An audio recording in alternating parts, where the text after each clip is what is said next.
अब नाही रहब सैया गाँव वाला घर में ले ले ही फ्लैट एगो राजा जी।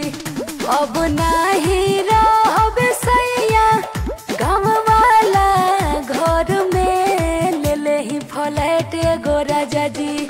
बनारस शहर में ले ले ही फ्लैट एगो राजा जी। भभुआ शहर में ले ले ही फ्लैट एगो राजा जी।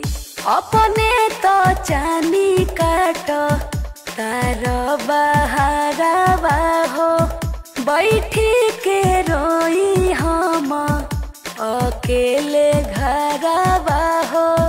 मन हमार लागत नइखे दिन दोपहर में ले ले ही फ्लैट एगो राजा जी।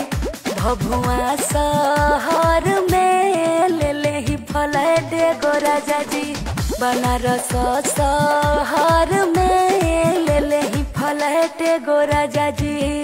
रहब हम संगवा तो निक निक बनाइब हो गरम बनाइब गरम गरम खियाइब हो।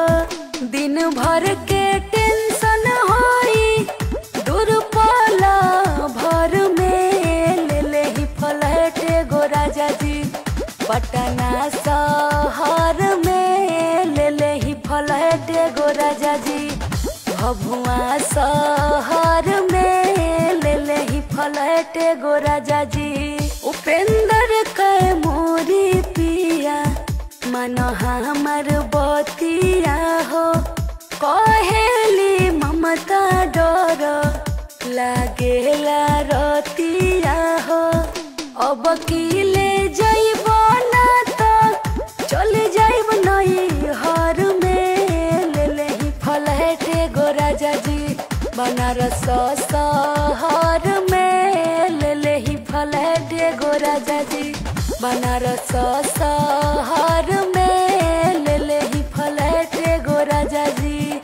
अब नाही रहब सैया गाँव वाला घर में ले ले ही फ्लैट एगो राजा जी।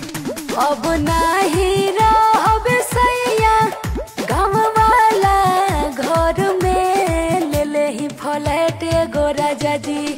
बनारस शहर में ले ले ही फ्लैट एगो राजा जी। भभुआ शहर